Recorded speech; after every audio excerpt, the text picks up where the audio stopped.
من الشيطان الرجيم. بسم الله الرحمن الرحيم.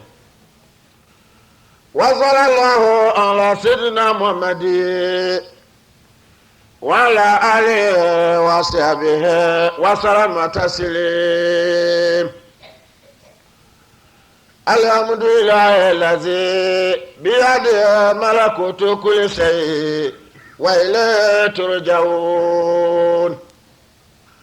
وأشهد أن لا إله إلا الله وحده لا شريك له، وأشهد أن محمدا عبده ورسوله. اللهم صل على سيدنا محمد وعلى آل سيدنا محمد كما صليت على سيدنا إبراهيم وعلى آل سيدنا إبراهيم، وبارك على سيدنا محمد وعلى آل سيدنا محمد كما باركت على سيدنا إبراهيم وعلى آل سيدنا إبراهيم في العالمين إنك حميد مجيد. Mbe alatanu mawini mvau alatanu nema kadi mwoni aluma alabe okela mbe si ya kalimala lo halibi nesi alale ne denge yala alale ti le ti gbete ya minuni alula denta faale ala moye alawe ye moti le ka ala edinya ehena jomilla kamo ko jomudile alabe okela بسراتك على كلاب محمد صلى الله عليه وسلم. صلاة إنما كلا دي صلاة إنما على بوكلا كصلاة إنما دي أبو دونغوما على بوكلا كعليه نموني ألولا كجافا موما على بوكلا كلا موني ألو مكتلي على بوكلا لبانغو نما كدي موني ألو ما على بوكلا labango juya kala mota ma alabe okela baraka salatu ila aladi moma salatu baraka aladi moma ko alalanya. aqulu qawli hadha astaghfirullaha li wa lakum wa li sairil muslimina min kulli dhanbi fastaghfiru innahu huwal ghafurur rahim.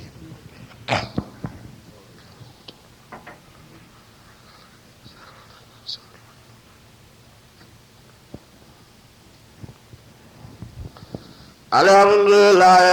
الفعل لما يريد ما على له الفعل على كلا لما كوكلا على يريد أي كلا نينا كلا هرلا نيموني ألو مانغوتيلو على ويك كلا هرلا نيكاكموني على ويك ma dunya alalanya mo kiyama alalanya ama badu mbanu kwala tanu kala faya ibadala jala bato jonluwe ama badu mbanu kwa salatu kachilanya faya ibadala jala bato jonluwe usiku na yalulalila wanabusi alinajala lilao awalao nakuluba kumakanjo nalo bitaki wala etala mani alusi alayo tala mazaku etalini alaleo watu andihe mani alu yala bato amosi alanye mawuni mvau ala mosi alanye esi ana alanya ebe ala batula ala ya batumia kala mosia alanya ala woke kamoke ala batula be belele ala woke kamoke silama be belele ala woke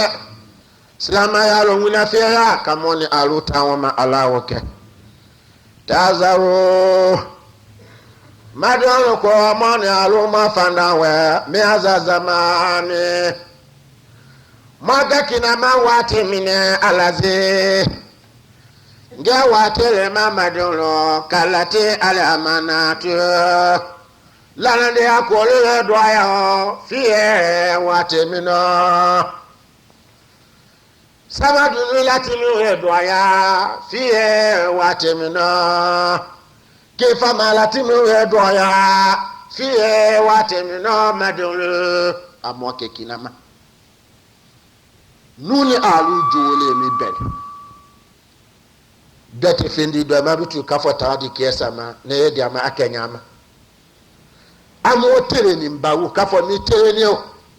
itama telati ko katama ko ha ata bitu adima afo ni nyetena waji amola kubedi makobala waji ala mola ko moye bi makobala amone alwatu mwakina mawati nini wele siya ya nini lanande ya tebutu kifa ma tebutu hali do duti ani nde ade ma bitu isuo de ndo la nda de na bitu eji aka ni de ba we ifa pilana ba we be chini ke kata ni ke ka wasa ni ke ka ko beke ala mofu amiri ya mi de lo kwa si chelo ile fa pilan susula we wele ma bitu kanyan ku boye mone alu wodi nyale lo ni amaka kinama mo la dike mo aka kinama amone alwatu dazaro madora mo ma fanda o mi azazamane maga kinama wate minwa alazi nge wate ma kasurati alkhiyanat dama de ayesiya fi wate minwa ilani badumina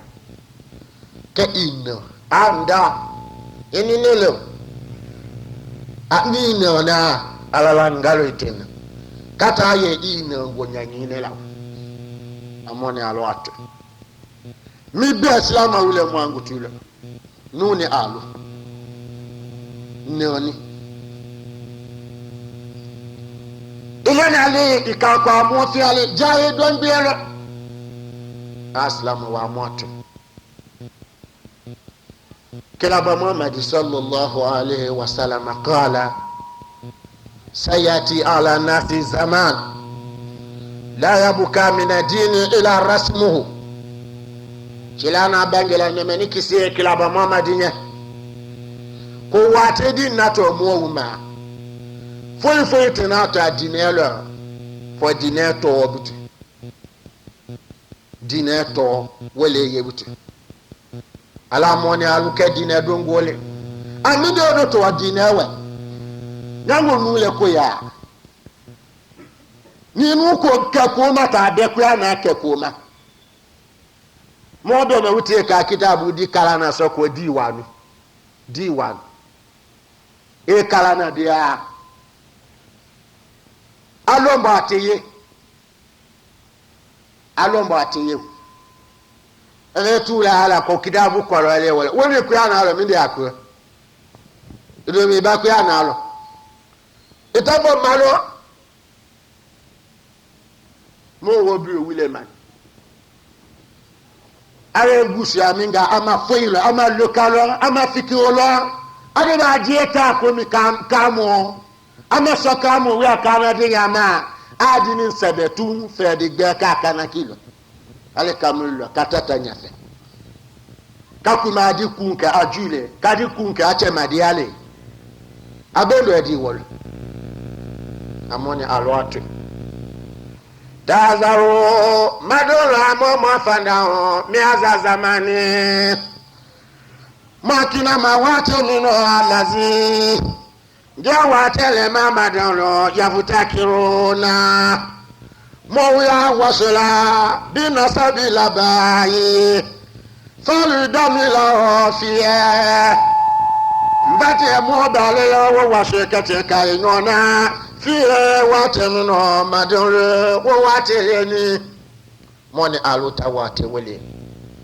ولا جدادي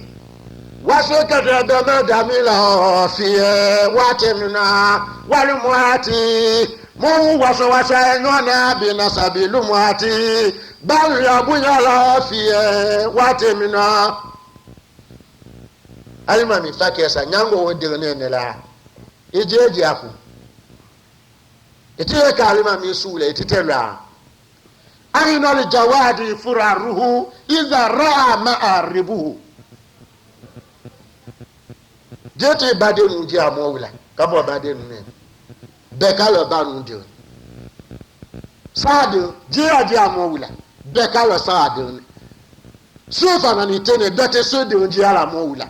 dote sisade nu ji amowula dote wala de ji amowula ege di ji ami de nyango fakesa de ne nule e ma fakesa ka ko kete boye ba ti e fakesa ka ko kala beti ba lo ke ko fakesa de ne ile la be tie sia na alanya ile ma sia alanya fakesa de nkati ile le di Allahumma makoto ala ni ka fakesa hali olele woti ka de ne ka fo de ne fakesa le woku ele ko ndile mo ko ni kala wedi wele kala ha wa ike ahali ole weni ka fo ku kan adile wote kini dati mini ne dile fakesa le nzu odile nji edile ngo odile mbasa adile weto ko nde ele ma wota asuke itisi mu wote nyango fakesa de onene Tazaro madura makina ma miaza zamani makina ma wate mina alazi ngia wate ma yatirukuna silama lukati bana tahala aje masima bima sinila dabi dayo chenji onilao fihe wate mina mo wati lelwe mo senine mo masiafani lade wada yo sami tetala dobi ni kamo kana fani wuye bi kamo simadi anya wuye kamo bombozi wuye kamo sami wuye ha silama yale wa silama yate wole abarele koi dayo biebe wole koi eba ma alakila ba mamadi ati yafanye كفو يا أيها المدثر قم فأنذر وربك فكبر وثيابك فطهر أكان أفاني ما أكان جولم كفو يا فاني سنة يا أفاني كتر يجو سنة يا كلا بماما دي يجو سنة يا أنا ما يجو سنة يا كابيا كندي يجو سنة يا لتي تومو يجو سنة يا لا دو كندي يجو سنة يا ile masake ijo sene ya mo ijo le sene ya fani sene ya ko kumata anna fani dala gbe betale sarate tawum tazaro amakina mama dolo mi azazamani ma eska wate mina alazi ge wate ma yatirukuna mo ketabana taala ajo fera boko ma bi ma sini takiwa dote alanya sienye biye tabitu mo wunya sienye kwa ni wekala wakafa alanya sienye leni wote kala ni ngoni kandu mandadi afyo mo wuma donya tena na ken ba la te yede ba na alawu ne siana milunya wele mo wile bunya mbe milibilo ana bunya ni ndola alakadima ko wile kani ala mina adila ma ala mina bia wulu josolo kwa ekene bunya fene ayo kanye mutu makote ala nyesienye wa mbawu mo nyesienye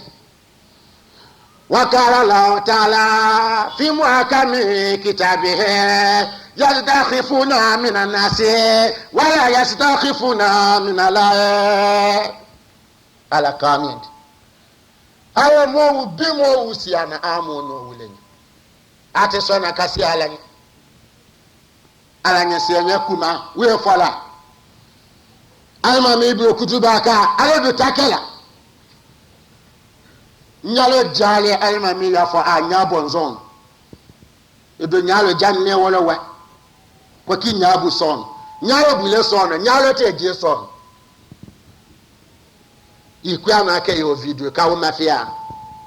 eji anya kwa ka ke oduwale kanya de be nya timijiela amoni alo ato tazaro madora mama fana mi azazamani makina mawate mine alazi jawate ma yatirukuna mukati bana tahala ajofa bokoma bima sinitaati batu biye be bani wo fani na bi kan mo bra kwani na ni sie dialo no wa mi la ka biye ke e ba fo ani ko ka abubu na ka mo bo to atiro no abubu ka di ka da mi asi ku si do ma kana si ha fo si ku tala ka se te ya karama na ka bubu se se ha eji do wuma e wulu yeni aro ye fala ko café samba wu na te café wu lo fe ba te lo fe la be tamalu la tinya ba kwa sandole abi ebe le sando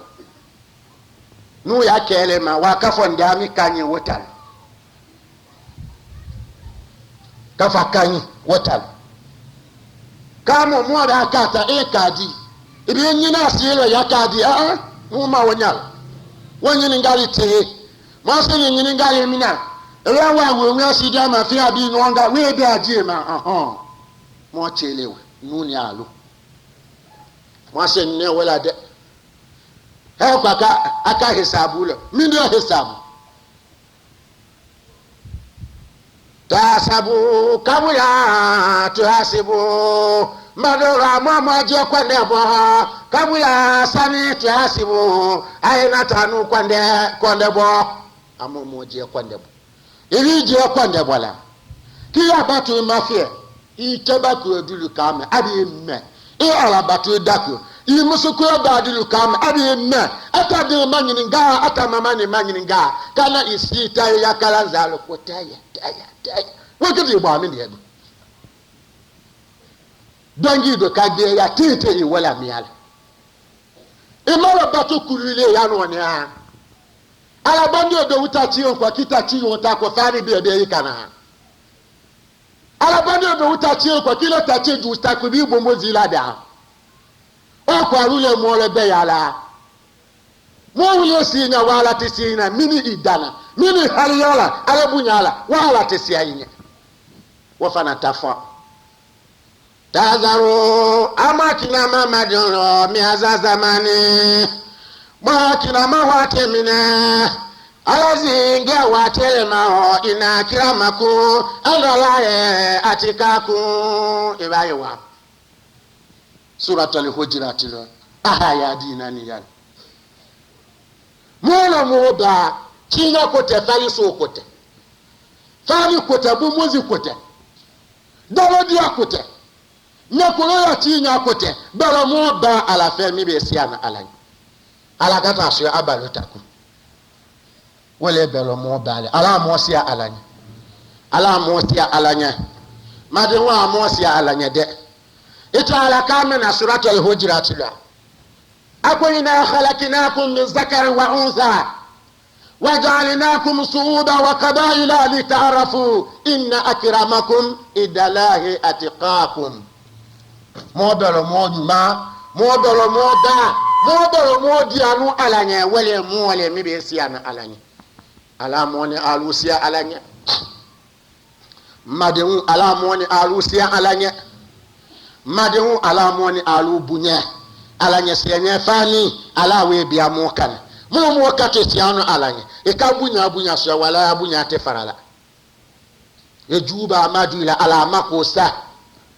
ba alaye ya gadi ko ile ebesia alanye kwa na ali kuna ejuba amadu ila ala ya amakosa inna nahnu nazalna dhikra wa inna lahu lahafiziyya moto wala ma minasiana alanye ana to so ala ana abunya so ala we to ko zikira kuwa na to ko zikira ala batu biyo to ko zikira wo mu'minu na wulu kala na ka ala jimi ka sia ala nye wo biyo nyama ala le wulu kuna feve bi madra wulu ala wulu makosa من أرادنا بسوء فابتليه بالبلاء واشغله بنفسه حتى لا يشغل بنا ومو بيتلا على نسينيلو komi nyenuni aluka ke wonyaka mimi kete mola dina kujula walai ala dinu la okula tese mingo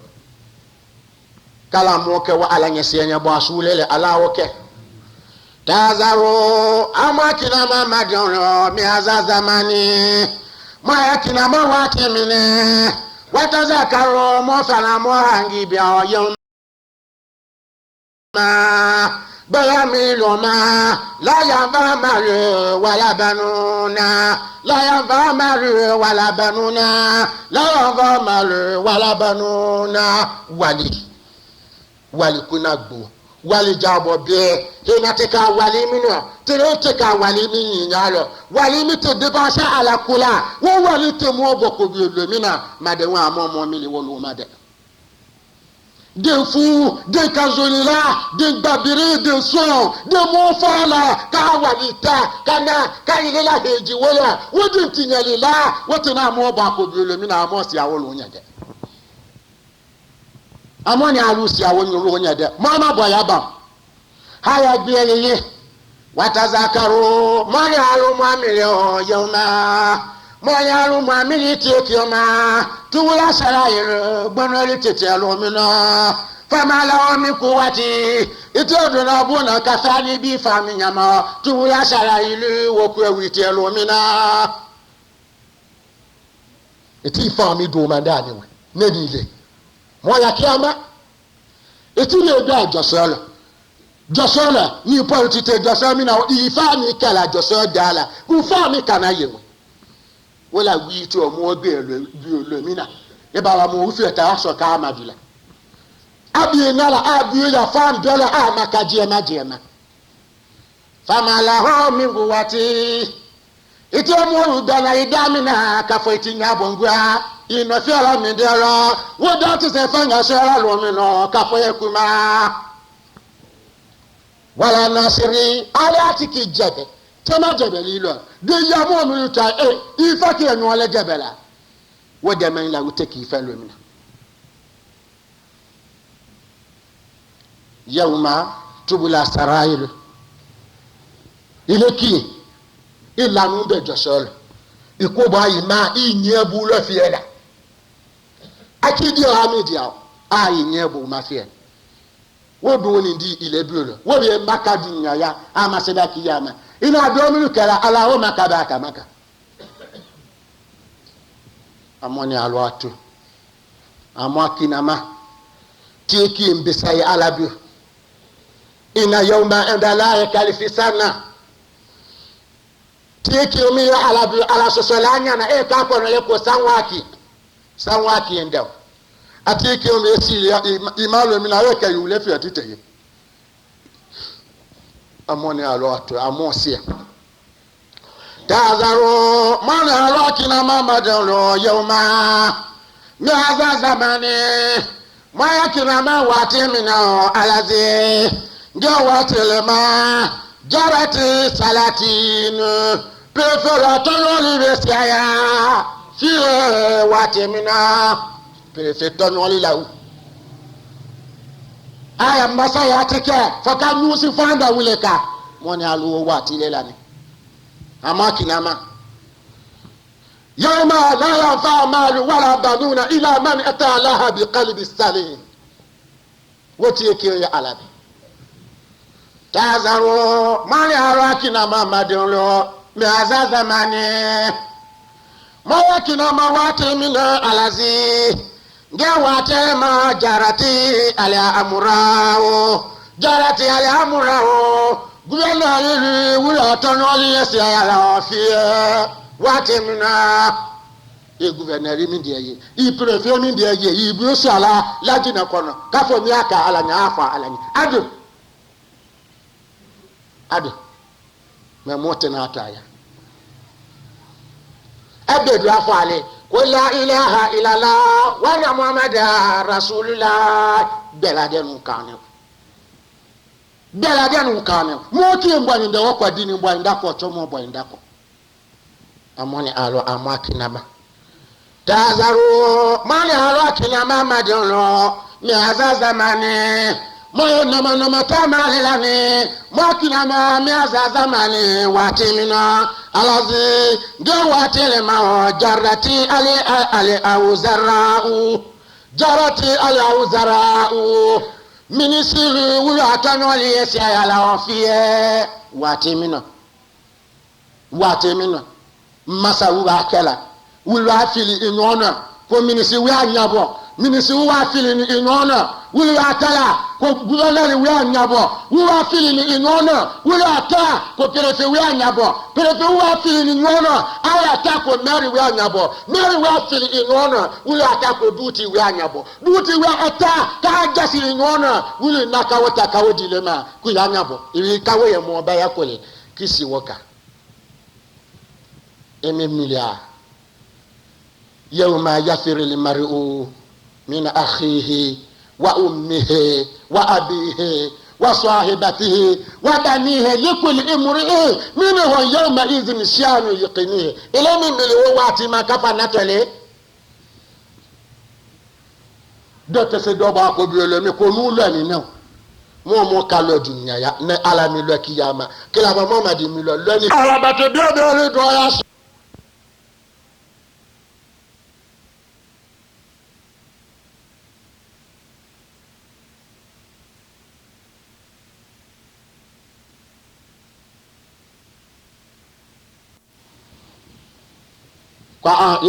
ili chebe miskilata ma adu mo haliyo jali wiya haliyo gbelo ite haliyo so bito ala batele mo haliyo jala ala delima mo so haliyo ala lewe ko wole mo haliyo jala chaba ku bawu mulisini so kwano muso ba ku bawu mulisini so kwano aya do la ka se wuluma do ta fo mba market do ta fo meme market do ta fo nguo market do ya se ni wulem wani alu ya adi mo awe ka shule mo awe ka tilu ayeso nuni alu susu sini ni e ba fa ni ka fo ile ebo ami wa fo ni ebo afa kesala ile ebo ami ni ebo afa kesala ile ebo ami ni ebo afa kesala di ko so ni na ebo afa kesala wo mo wuye nana ya aka do wuti bo ko ala bo bala ni ti so la ni iku to ni so yi iku ibani nda do ya dante wala moni alo amato de moni alo do ni fon ma we keta ala so wu kwa no ma wi ni so mrila no do te ka wuri aji kwa bitu ma si amande ka wuri aji kwa hey ala ido ya moni bi usule ni a ayo fara ka fo ko ze ko alu te suno bitu e alama mo wuyewe ayo fa fitina ye wi faragbala e alama mo wuyewe ayo fa ala ko bale labiye bi sarali yo mo wuyewe aro asanjala fende wuluda ala mo ni alu makutu tazaru mani arakina mamadoro mi azazamane mayekina mawate mine alazi gewatele ma zalati dwanvao mola vunulu do ya shela fi watemino wale fukarao ali luti fanda do ya shela fi watemino ali ne kake tomo bale mbalu kon ne le tomo bale marabu kon ne fende nebu ne fanda lele ne manjane ne fanda lele apa anyabo nango lutile ni akurati a luti yadi nune edo ma wobito ala na adu ile mebu abi mi lela wa wose ni wale ni ndo na abo moni alu le ala mi ma wele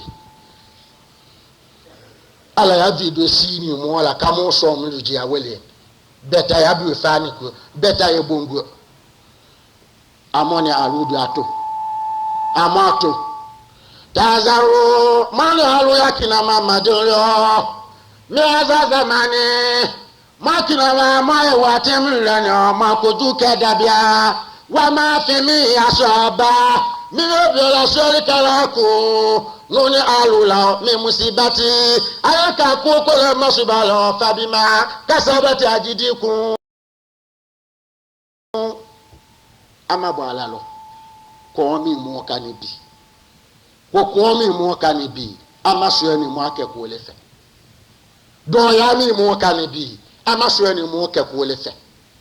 nugbolo kamo doya si amale nyafe ibaya nugbolo ni mo fangate mo la fa bilola amaso ni mo ke pole fe mo le mo bi ki alala kamo bi ke kundi wula amoni alwatu tazaro man alu yakina ma fama ashabakum min musibati fabima kasawa tajidikum min ghairi shaki wala mirai sikate wolo koko moka ka ileye iluba degbe chema luba mini we ya achema mo si amale mini ni la wo mo si amami mini ni la we wallahi ye wul ha kedi la ama sulo tilo isekola adama jiriala miseti nyangande oma wallahi itebe ma ya tiswe do ya tiswe wa kamme ko waliti ba belebele abi ebe awali be tinya wallahi mo ha ke ala amaji alisele dasi wa lulu ka wata kadi aketi aba mi de bu etiti gwan ya di mo kie ma wa lulu keti aba mi de bu iba sana ye temelo ni fe ni la si bi adan ni wa alakosa e fo fakesa na jadi di afakesa ana di di ami ana di di ami woji eji akun amota la bata kenyama amala bata kenyama tazaro madara makina ma mi azazamani ma wate minoni alazi jawate ma kuko kamo so wate mino inala masami wala la yazlimu arasete bala nasa ate bala molmo se afu sila wala ya late bo amakela ولكن الناس أنفسهم يظلمون نوني ألولي بالا موجيما موني ألولي بالا موجيما أموكا با موجيما بانجيما ماني بانجيما با على تهنالا بانجيما با على تتيبيالا بانجيما لا على تسطرلا بانجيما لا على تبنيلا بانجيما لا هجو تجيلا على فه إيه كومي يوجيه فالي ibi jefa yido janama abanje mala itene dunya ala makotira ahaju tila ikake tete ikajio ileki ene ini alate ama banje ma dabia moka ba ma jema sonu refani ni nuna alu soni wuya mala mola mo bela de nu soni kumamilu tazaru mana wakina mama dero alazi miaza zamani maya kina mawate minwa alazi jawate ma yaluna fandaru nyanyiri ka wate minwa alikusura al itazikul safile lawo file lawo kimi file lawo marunu file lawo wuluko ko faye tazila ayake wulula ko de ya ba te de ya basini ngongo nana ko fa ne tazile le etidwa eti milia eti ke mo wudila milia amila ala yihina belela tusi wa moni vi tajela kalilale ala moke la kalibale yaluna molu yenyanyi ni kala ho ayekusura ayetazikuli na watemina tazaru mana wakina ma mi azazamani make kina ma watenye wayasiaduna ama kina ma watelo yasiaduna lawalu balo mina zura ulo ya babawu ulu balo samana wiyalo watemina fakesale na loyal fakesa abena ya jema kak ndisia na wol eni ya lo ya ai lo bel ki ya malo atate wokiti kako atetoye akiti beke kado we atunya bo abu wiyala wolo ya dan amone alumo mili amosia ala bi biala minya itewo mia na la kile bia minya itewo mia italo kala be ni lela ai wa kuma dile ni mo ni aluwo mafieba mara Musa alayhi salamu sala Musa lana timina alayhi salamu ala kisi Musa nga bisa kisi fikafi Musa katimi chedila wote fara wolo wa chodo sajidi atosidila le fara wolo wa jewo yakule tata fara fisujudi asidila atemi de fa asidila chewo su fara wolo imi de fa asidila kala tata fara alhamdulillah alazi fadarani ala kasiri mima khalaqa tafdila ako alandu tanu alandu balgabo alandu bunyo mimi bunya alaka ila alamina fisa ya dia nema ya dambe si amanzi amani yedobe fisa ya fisa bonde ala mi bunya nyo nabi jule Musa we che mangame wo fala timi adala kasi awola فنظر موسى عليه السلام إليه فإذا هو مكياد وليس له يدان ولا رجلان نبي جلال موسى نامي دي كاول جيتي مانغاي كان يعمل فلاول فما نميان نسينو يا فلاول بيتالا سندالا أبو فيها كيلون وتالا أسنديا كيوتالا أتاكو داني awolo atodi akunwa ngule gengala tiye ataku dane ni biotala wa fala wala wa fa qala alhamdulillah alladhi fadalani ala kaseerin mimma khalaqa tafdila Musa ni nyalo la chewelo ndami anu ne kanzuri ba afala fakala la Musa alayhi salamu nabi jira Musa kwanya welo ala na mani kisi anya lama faraga min salati alike banu asila Musa na fanya welo ma lazi fadalaka ma lazi ya hadha rajul ma lazi fadalaka bihi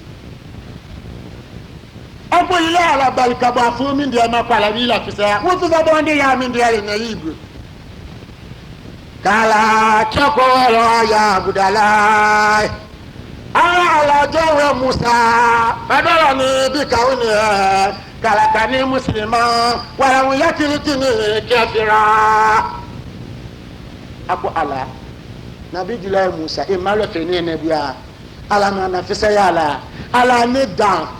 asibu ayala kange islam ala amange kafiri na wabali kale bwala kadu ala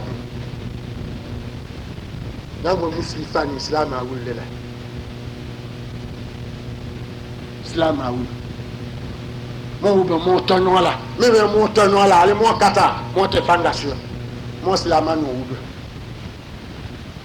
wali ni ase nya duol ndena ta kuma no be mi tonola ani tonola ma fangation ele we tonola gade mi de fangation amote mote adi alama Musa bia ala mina nu aluka islam mo islam ya tuta emo na aluka ta kiyama lo do we afọ mo na kafe ta kesa ka ile se ni yadi malo wa bia ibi ba ya bati on ko ki ba ya saati on ko wulu ni ejufa kute wodu ayati ile yo wona iu janu na koroko wonu na kuse ni yedi ala mo ni aluta wona nabi jula Musa woko po na gbe ya mi da Musa ma awa alala chemi alimani ya yabu fanazara Musa tarifa ila samai fakala ya rabbi anti alijana ako ala Musa ma che kame mingala anya yibo ala kanya ala kiesa ako ala chemi asɔ alijanna la kyerɛ mi na do alijanna wofɔ fawala taala ilẹhẹ kanu ka yọ musa takolo zidi hɔ min albalaa musa ya do wu bankɔti na alakaci la ya di musa ma aka telefɔni kama ako musa iye na do wu mi ka ni kyɛ mi yɛ ayo kɛlɛ yu na ma di ala ko na agbalu di le la kan ba di la kan bi o tɛ mɔ min na sendala akɛdi afɔ ala biora alijana do musa biora alijana do biora awe jɛ akɛni ne o na bi ala le ko ne gbalu di la kan gbalu la tigɛ la kan o balanzara yi le hɛ nabi le musa ni nyari awɛ lɔ ilɛ ala nyara cɛlɛ wɛrɛ cɛ maɲi ma sabula cɛ maɲi ma bɛ do musa la ka timi fɛnza bisabu nabi dula musa nyara do awo kɔbi tɔ cɛ banu kɔ suidi la musa banu kɔ do ewu ka cɛ ɲɛ musa ye nyara do fala la fɛnza bisabu ena wala yi kɛ yanni hasu wala ye cɛ kɔnɔ fara hɔ min ba ti ɲɛ a b'a kɔnɔ fara ka a nu la bɔ a nu ma ka don fara wo la o ye k'a nu le ko k'a ko a na do wuli k'a kɛ sa ɲɛ o ye na k'a da musa ta ko ye ɲa ye bitu ala k'a ko min na je kala dɔ ma la ala mɔni alu makoto ala di ɲa mɔni. Musa ya ye na wala cɛ ma ka dɔn ne ko nko ka cɛ mi sɔ alijanna la cɛ mi ye ala ma ka tanu ta Musa ko ɲɛ a ko ya Rabbi ndi ala we haza akaza hada tafalu bi awili yalika ala ike kole nya yimi ka ya mo bi bela yimi ki ya wali jiwla ala kwanye awe hakaza afalu ya Musa ako na mi ne ka na wali jiwula sali tane lawo alijanata ikoko na alijana le di ama wa hiya la tanalu illa bil balaa alijannatu la tanalu illa bil balaa alijannatu so fa so te nya baare ko baaje ba so te kito sunu hol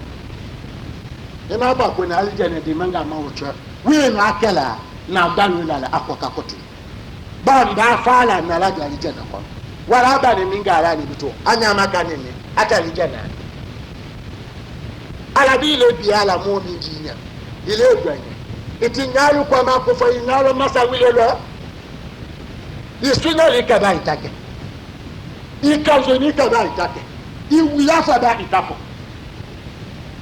amone alute dinya ala laterali ma sidna ali te we fala akor radina qismata aljabaru fina wana ilmu walla dawi ma ako modi dinya ala ko taranu ma masa mina kia chila nuku ari ala lo takadi numa ya ala lo ana mi dugo ka fonde ni ko te ma jone malito jero te ma be ya ni katini alaka ana mi dugo te wonia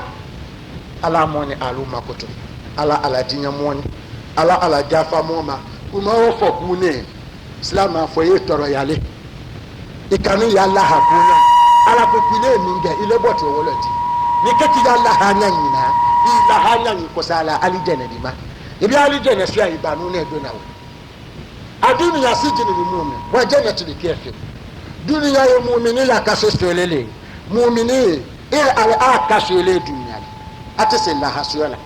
kafila alijana ala mota dunya nyabama mi la moka ala o ku molo mi te na ku molo ala kana wala moka ala dinya monye ala jafa moma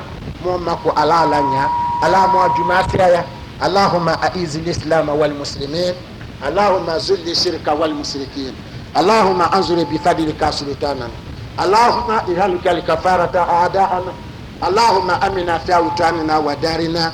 اللهم ولي أمورنا خيارنا اللهم لا تولي أمورنا شرارنا ربنا أتنا في الدنيا حسنة وفي الآخرة حسنة وقنا عذاب النار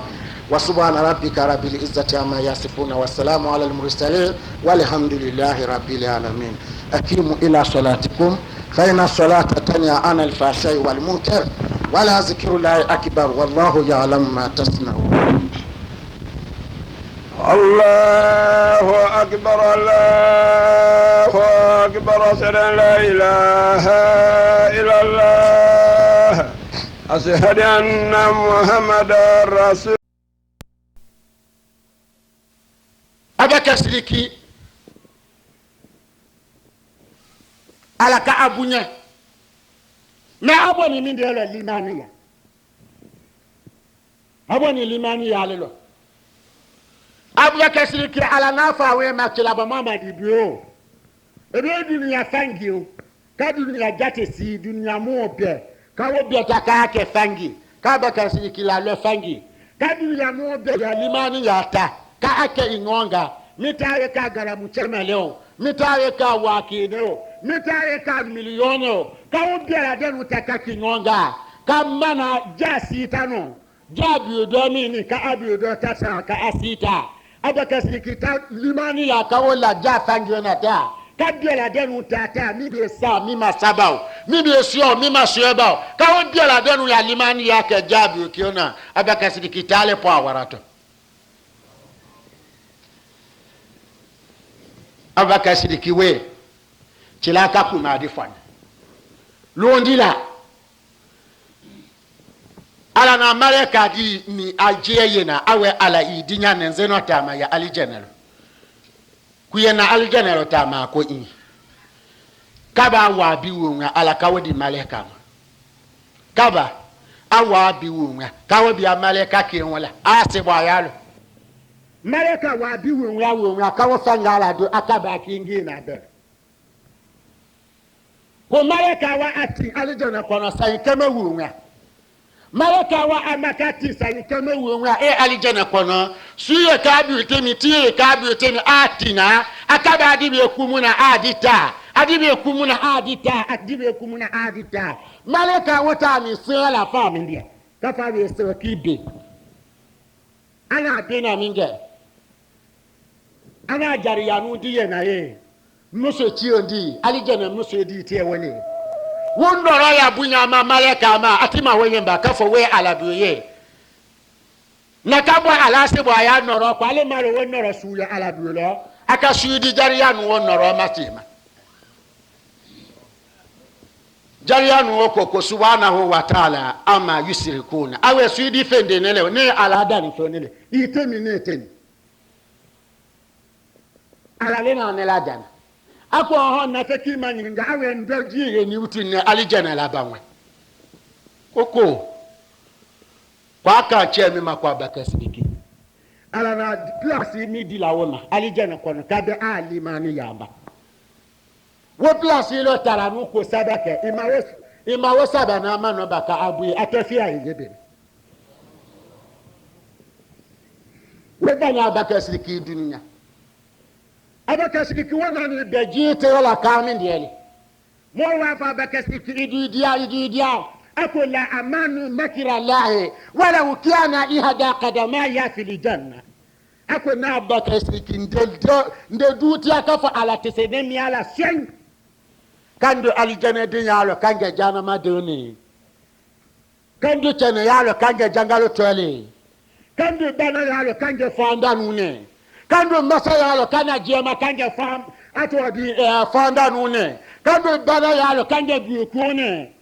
kando lwanilo kana lwani jema kata lwani biyale kando dinalo kana dina jema kanga musri kule awe nete duti akafa alate woke pa alakata asiana abakasirikili nzanza mi akiombi eba dona alijana kono matoki on la domba nde duti alama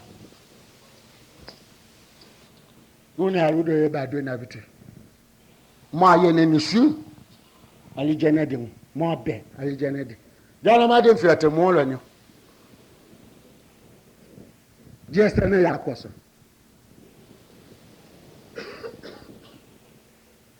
monde alo juru musumati be kabwala kafo bako won suma abo atemiwe alu fete ne kaya almamila kafo mo ni juru musuma le bola ko mi bako won suma abo atemi ebe timi na ayi juru musuma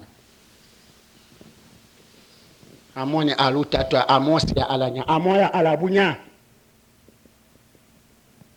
ne wote ke molo dadi ya bi molo dala wote ke molo dala nyale dala do ka ko fani tabi do ni fendabi na wote ke molo dala amoni alusia alanya de made mu amoya alabunya mosia alanya made mu amoya na modiela ko gaskiya alatena ni minanye alatena ni mina fawa alatena ni mina wa akifa alatena ni mina doni molina min dabibi namule kati miamianu ya tamala ala safa filailate zulima miamianu ya katamala fala kwa kadibi kuyo ile weye na ala ya tiena ni mia duoni mo makati mi wala ala tiena ni mia mi ndiele kafo imaskel kila mbene kimya ala moni alu tawoma ya ibuna adama ila adama de we hala ala kusa anzaita ni tikana ala soso fazakarta iti jemi dado bi na jangata dike ma fantaita we ka iti jelo miao anyo kabo ala sosoma ibe ka chene ya do imili kafo jangata ya alabu ne jangalele ni le chene yande ya sosa ni chene yande kafo ndaketa wosini naketa sini nangu chene ya nune ya ibn adama ya dama de we ala hadaita jala saybe latini kala manata kifa malula limao ela na de afondi moluma utimina ka mina ala na yali la ibadati bia fakesta imwanyele aleleo kemo dali ikemo nyale kemo sona ikemo buele biela de no yetimi ikwama ile ni masa wuta do bona la ilaha illallah wa anna muhammadar rasul ini masa wuta do bona idalo bi afon koso ka jama wo bela de nu jama ko wala ko nafa nyetemi na atuma ala na tu wele adola ni bila ini feni no na wo itikefa kiyamalo na ibada ni aduniya ya ni lama anya bata wala ide ngumbata ebi de ngula nyu dunu jona ebi de ngula nyu dunu jona mo buola nyamo ya mi kwani mo na kuolo kuka nyamo la fiza iterenda ni mi tele wallahi billahi ibi se ta dunya ya lo mina itadigbe kawko itala kama na we na kitubu makadamo wa sarahu awe ne fi se de lede mo wo fe mi balela ne beta ji ayi kolo ji ayi kolo lo ayi mo lo de si ama ya we lo aharakin atinyan afani abadon wala akoka adona adon wala akoka ba tana ta gbara kiyama fo ta gbara dunya ya ne ala yo kwa fama kudi ebieke adona makudi ebieke amoni alu mato amosia alanya amoni alu si alanya de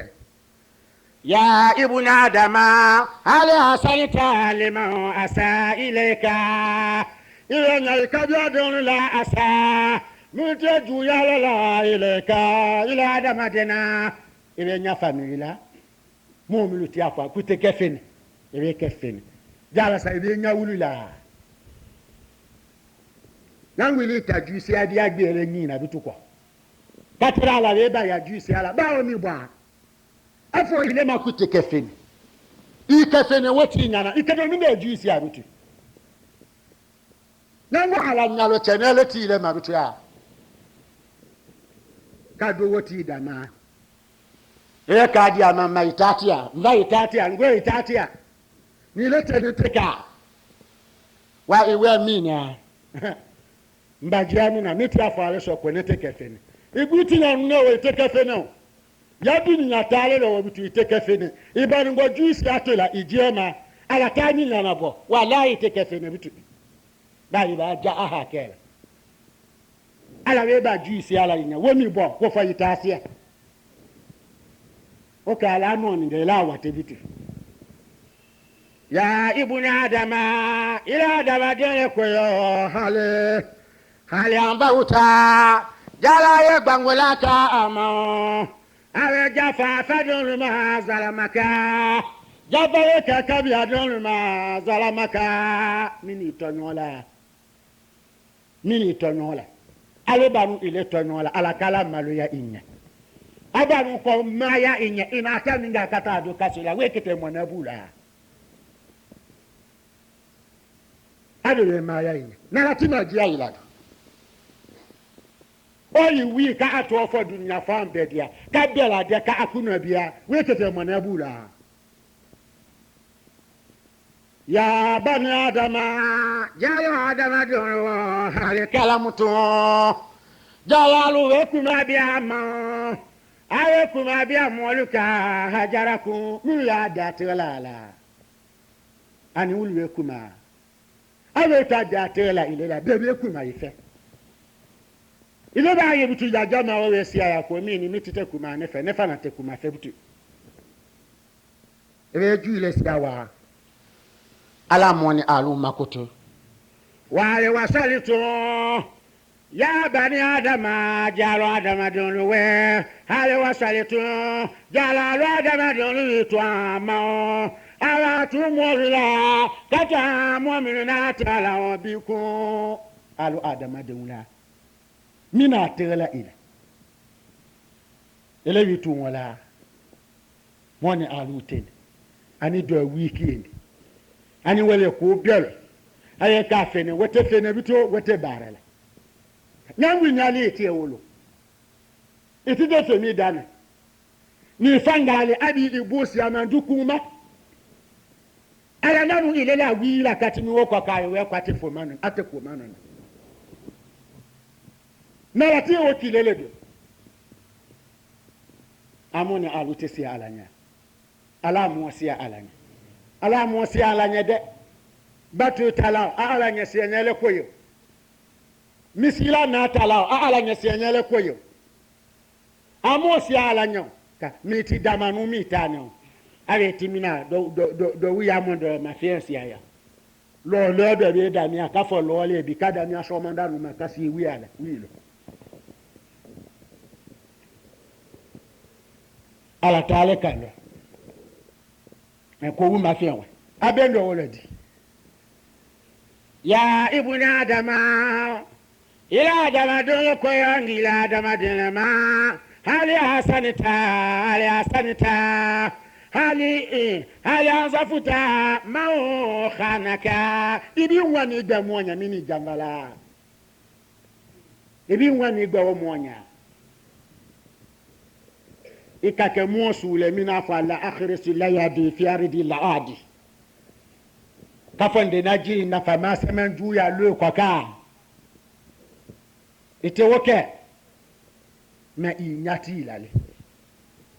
ala moni alu makutu ala dinya moni wale kalamuta ya bani ya ibnu adama jira adama denwe ali salita ali ulama ana muridinka wa dunyaka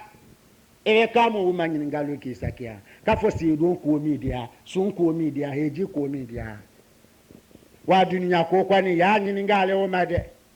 kamu moni mushere tu nyombe ale de nsuala isekotewa isekole guwa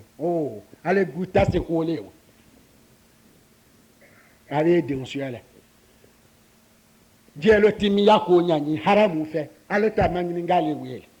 wakafo nenziedo ndi nenziedi nemi dia fosie kwa nemi dia kasie kwa nangu ile kasi kole gu ni wa ini musere tu nyombe ebe de nsu awele ale makogu ya lo woko akwana bala ani kusi ji ada omewe ala mo makutu يا بني آدم جعلوا آدم دونوين لازروا إلى صوركم وينجي يزروا إلى قلوبكم ونيتكم ورجع بهذه الكسلة أنغو وآدم دي قوامة تتا kwalete do mafia na kuchi nyane ya bo ya ja ikete wo waso ka ala ale mi lada ba je ni lada na tefunu ba si kango woro te mi de kala ya bo ya ja iseni tamala bi na te na nya ni wula duma ajide sila ya bo ya ja ya fani chi nyane bi na te do ta ko faranuna anyi na kanyi atasuyala aje tinike katanike kawasanike atasuyala na te wokilele wolondo yabu ya ja na ngudo we abo aya ja atinyane ala ni kwombi obo na atese bwala ma ya la atese tala fandia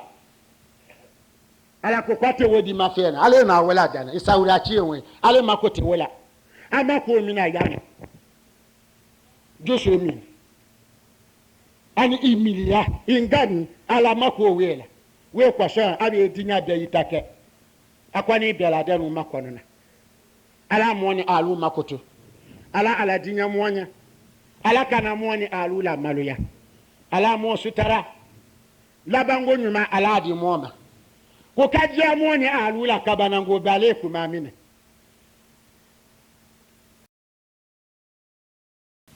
kuma ladi na fa monye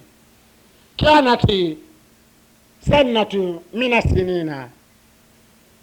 سندينا تمنا كابو دنيا ساولا مكانغونا فكانت الناس كوريا نامولو سيالا بمكا أتي سانجي سيالا وسانجي ينكون فكراجا الناس يسرقون 3 أيام مو بلا دنو كابو makanga bela denu kabo ala kibande ya nanu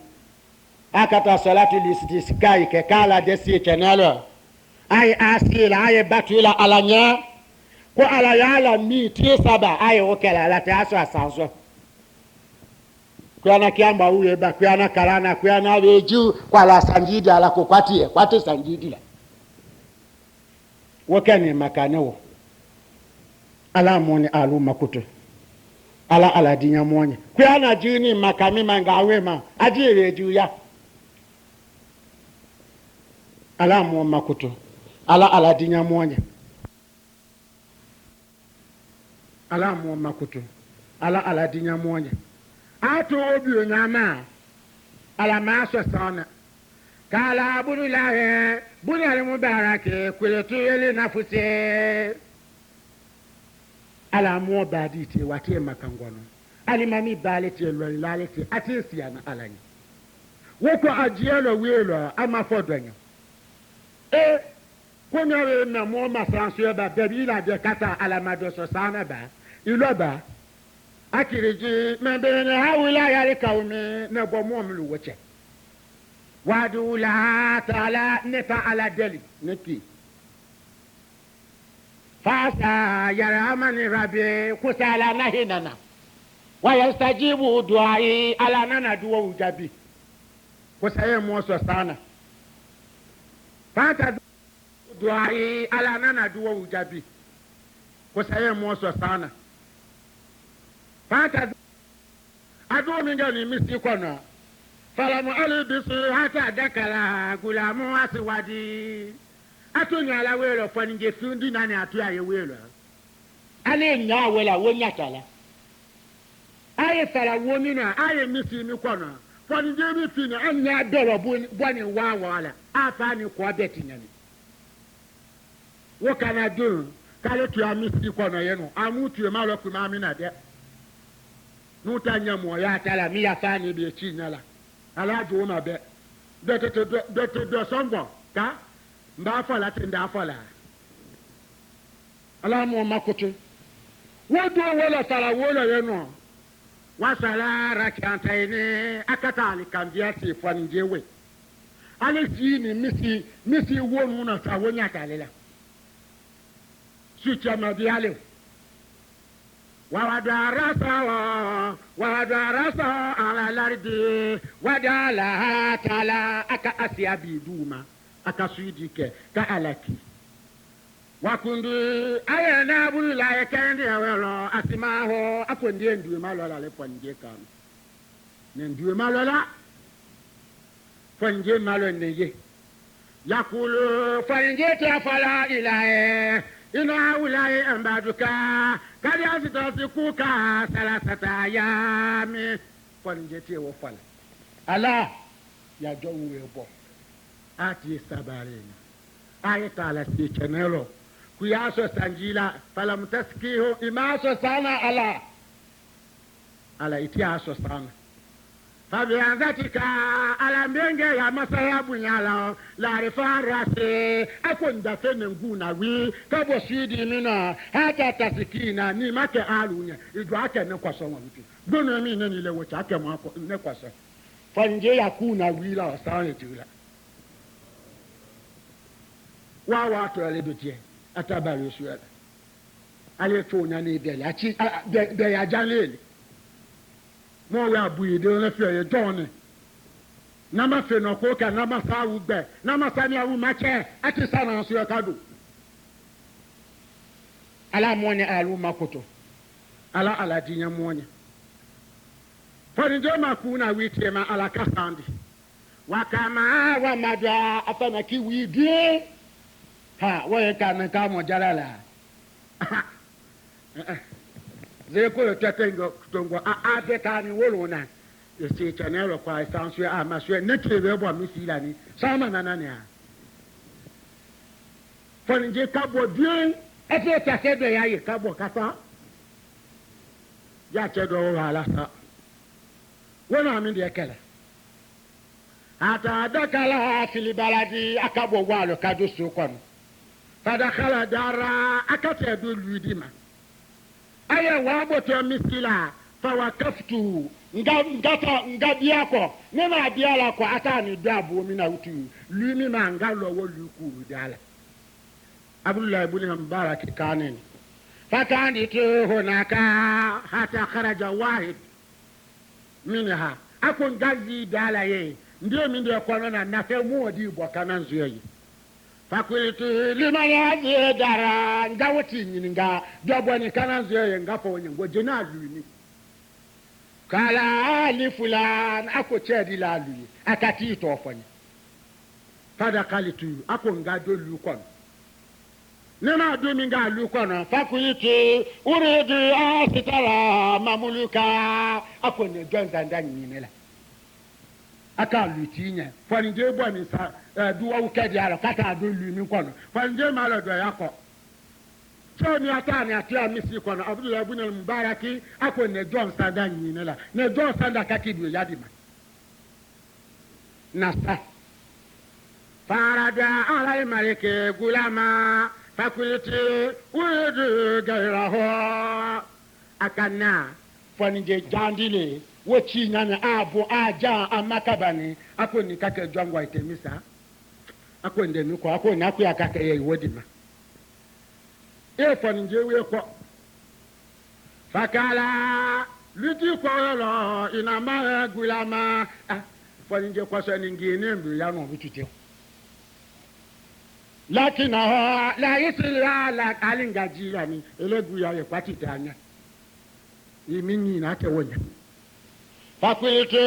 lima kala lana kasilan awe mindielo iko kwate ndani ako asiako ngiti mi jila ni siako kwa damu ako ajiana fakultu aridi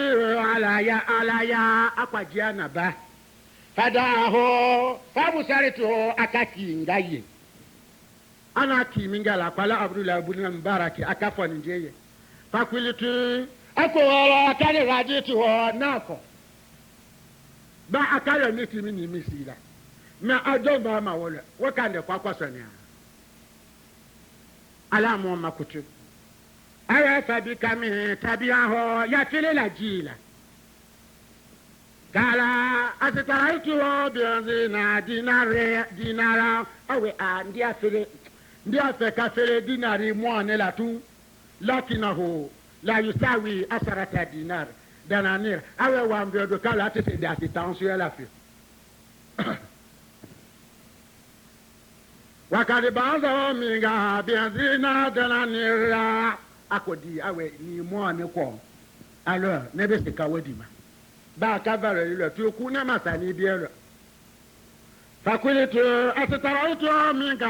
بيزينا دينار أكون بنا أسيما دينار موانا أكا دينار موانا تكادوبيو